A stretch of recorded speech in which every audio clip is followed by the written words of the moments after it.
I suppose you could call it the realm of my consciousness. I'm someone who no longer exists in the real world, after all, as you well know. It's nothing. I still have enough strength to play the part of a good host. I've always hoped that I'd get the chance to talk to you like this, and now, the time has finally arrived.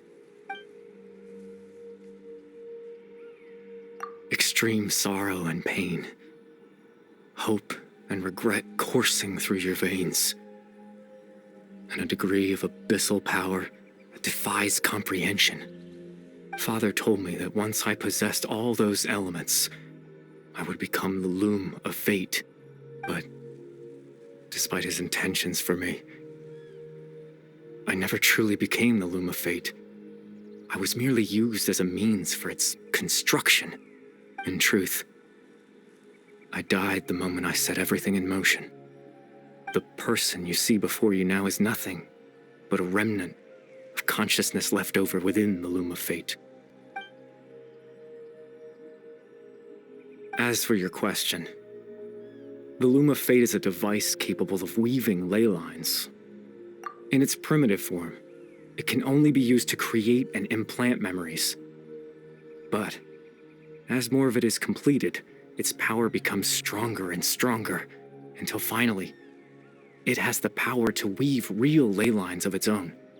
Once fully completed, the moment it gains the power to weave ley lines, it loses the lower level ability to influence memories, but it also becomes a tool that can change the entire world.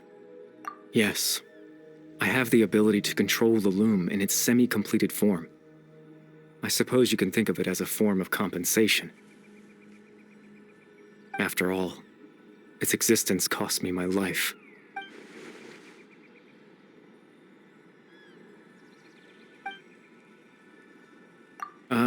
That. I was wrong to implant those memories. I'm sorry I caused so much trouble. Not only for everyone in the village, but for you as well. I just wanted them to feel like I once existed in this world, as if I had a chance at life.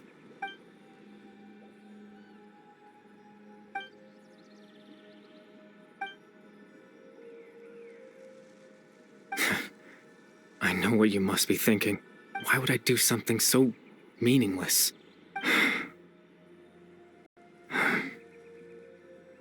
But I just couldn't accept it. I had to know what it would be like if I had my own life. What kind of person I would be. What other people would think of me. Chief Ahmadiyya, Baram, Granny Jahiyat, Atosa. What would it be like if I could live alongside them? No cataclysm, no curse.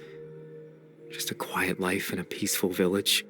I was curious, so I selfishly tried to have my own life. Even if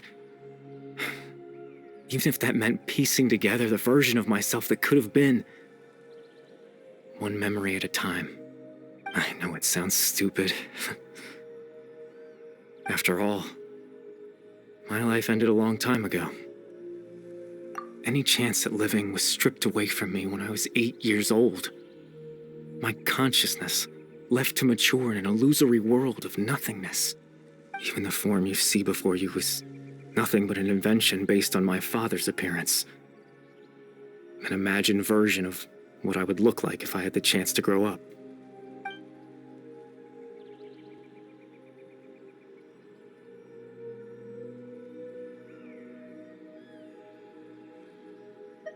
I know. But there's nothing I can do to make them find me. If I could exist in the real world, I would return without a second thought and surprise them with the suddenness of it all. But, well, that's not possible for me.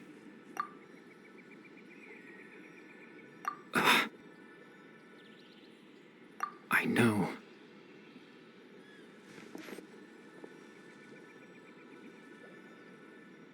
Captain Dainsleif. Twilight's sword, you mean? No need to meet up with... Exactly. The Loom of Fate has already been completed.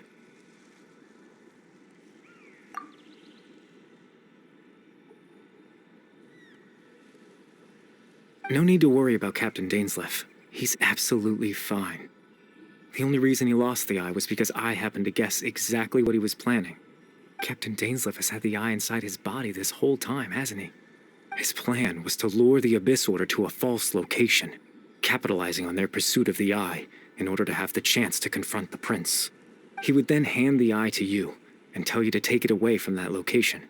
That way, Captain Dainsleif could accomplish his own goal and ensure the safety of the eye all at once. That's right, because in his mind, he had given it to you already.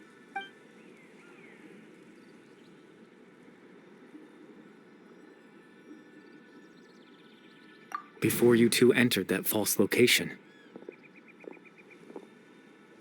Traveler, wait.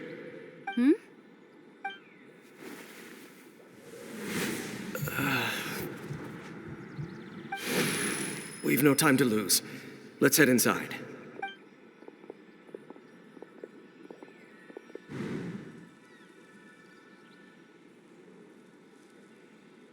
That was when I implanted the memory of him handing you the eye. Given the tense situation at that time, Captain Dainsleif failed to notice anything out of the ordinary, and took that memory to be real. I'm sorry, Traveler, but I needed the Loom of Fate to be completed. And to do that, we had to retrieve the eye. I promise I'm not trying to conceal anything from you, but I truly have no idea what the prince is planning. Tevat's ley line system is deeply entrenched in the planet. Creating new ley lines can neither replace nor extend the ones that already exist. In the face of everything they could be planning, I fear I'm too insignificant to even get a glimpse of the bigger picture. In any case, I had my own use for the Loom of Fate, and my goal... You remember my father, don't you? Clotar Alberic. I believe you saw him in your sibling's memory, after he used the power of the Abyss to restore consciousness to my hilichurl form. I suffered from an indescribable level of mental anguish. To comfort me, my father told me a story, that this was a fairy tale world where I had to take on the form of a little monster. That story managed to dispel my fears, even if just for a moment. My goal was simple: to use the Loom of Fate in its near-completed form, when its ability to create memories was at its strongest, to implant a specific memory into the minds of the hilichurls. In that memory, I would tell them a story, just like my father did for me. It was a story of fairy tales and love. But more than anything, it was the story of us.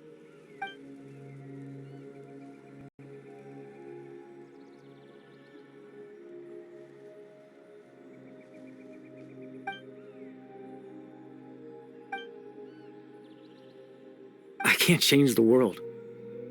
Not when I lost the very right to exist within it. Implanting those memories, that was the most worthwhile thing I could offer. All that's left of my existence is but now, the bedtime story is finished. And it's finally time to rest.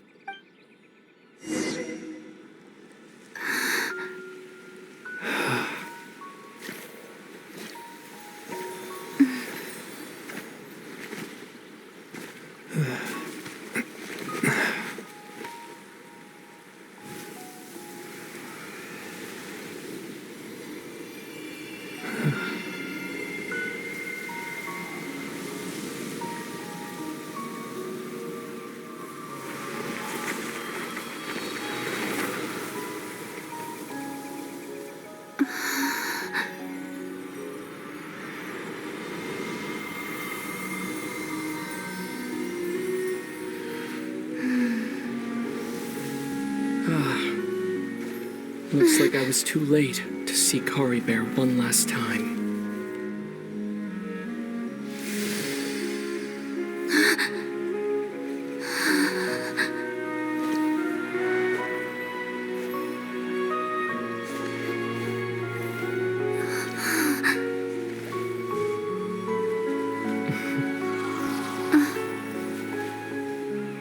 Bear's consciousness is gone, and this space will soon disappear along with it.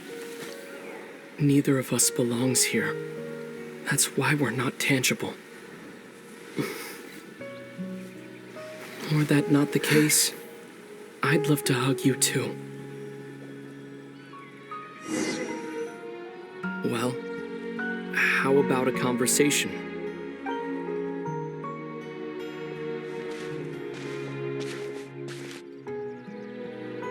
The chance to just stop and talk like this is certainly not easy to come by. Wouldn't you agree?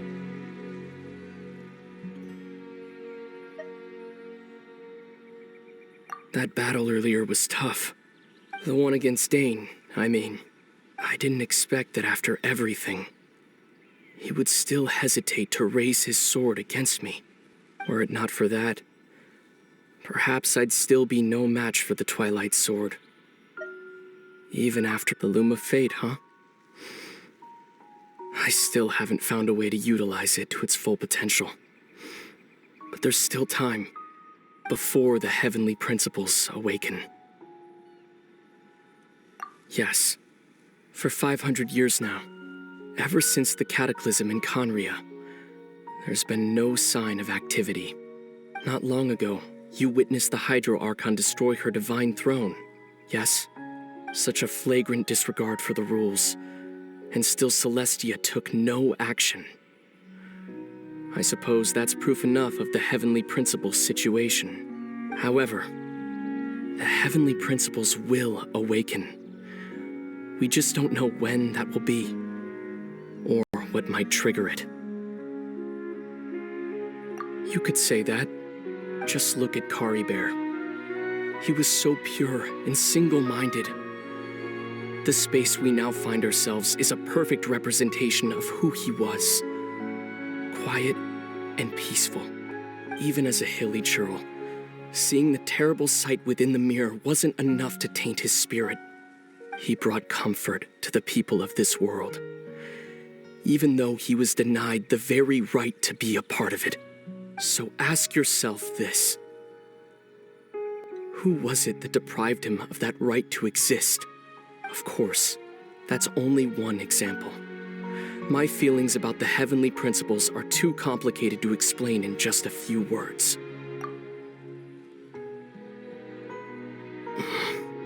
Lumine?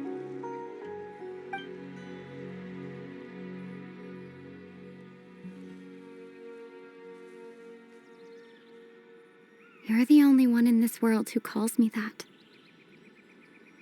There's so much I wanted to ask you. But for some reason, I'm not interested in asking those questions right now.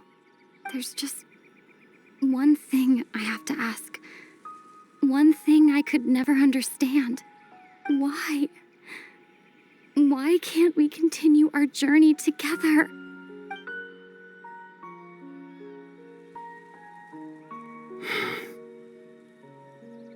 At the end of my journey, I arrived at a place known as the Sea of Flowers at the end. Do you remember? A long time ago, when we traveled between worlds together.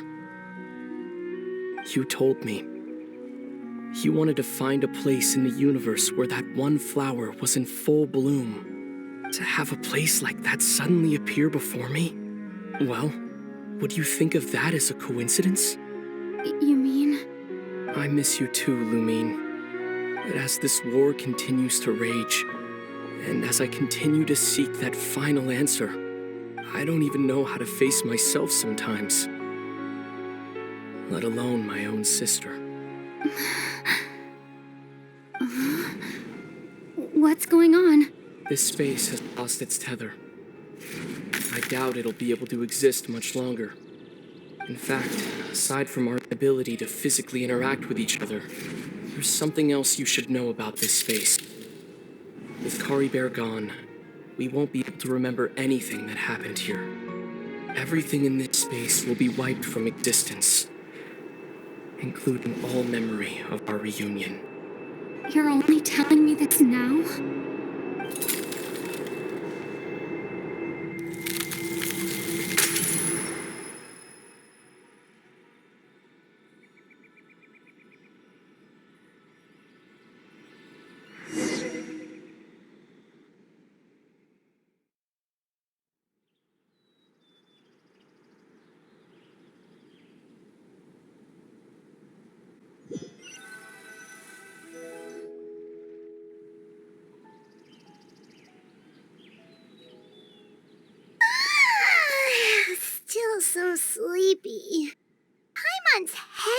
all fuzzy. Oh, Paimon woke up a little earlier than you, so Paimon will fill you in. The villagers said that they saw us sleeping near the village yesterday. They couldn't wake us up no matter how hard they tried, so they decided to just bring us back here. Oh, and Dane came by just now. It looked like he was injured. He didn't say anything, though. Just made sure that you were all right and left. Kinda seemed like he had a lot on his mind, but that's Dane for ya. Let's think for a second. We were in that memory, and we saw that guy you called Kari Bear. He was the missing villager that we've been trying to find, right? And after that, Paimon doesn't remember what happened. Wait, really? What a score!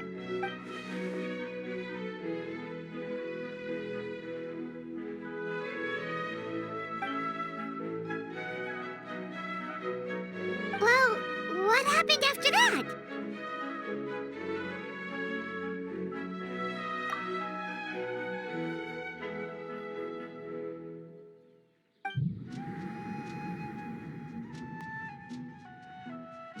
Ah, there you are. Sleep well? Bayram, you sure seem happy. Did something good happen? Something good? Huh. Wasn't anything good or bad, I'd say. It's just that, well, the village organized another search party yesterday. It didn't feel right to leave all the searching to the adventurers. So there we were, searching away, when suddenly this one guy said it all came back to him. According to him, one day around dusk, he was passing by this one tree outside the village, and he saw our missing villager. There he was, sleeping under that tree all by himself. His parents came a little later to wake him up, and they all left together. They looked like quite a happy family, apparently.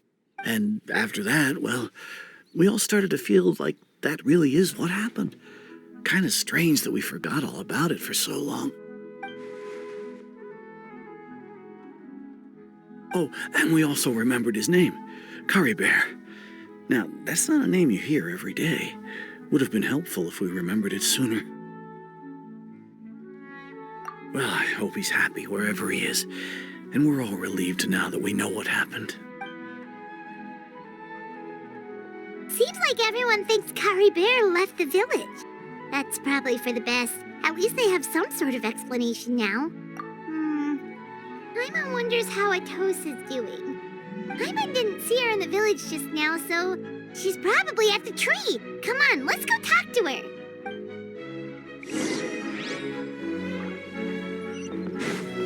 Yeah! Scatter!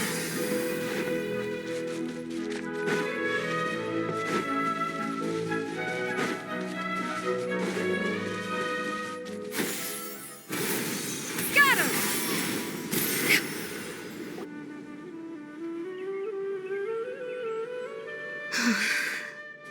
Hey, Atosa, how's it going? Oh, it's you two. I was just about to go looking for you. I wanted to thank you. I was part of the search party, so I remember what happened to Kari Bear now. Honestly, I just can't believe he always seemed to appear out of nowhere, and now he left just as quickly. If Kari Bear wants me to forget about the time we spent together, then I relied on him for a lot of things. But I'm sure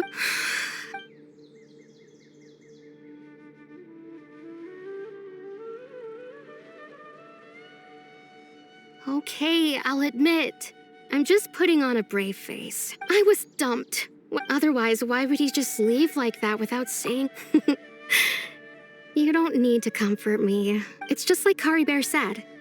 It's the things we overcome that make life more precious. And you know, if he has a heart, maybe he'll come back and see me one day. Anyway, thanks for all your hard work, you two. Well, that should be it, right? Oh, right. Weren't you about to tell Paimon what happened after your conversation with Kari Bear?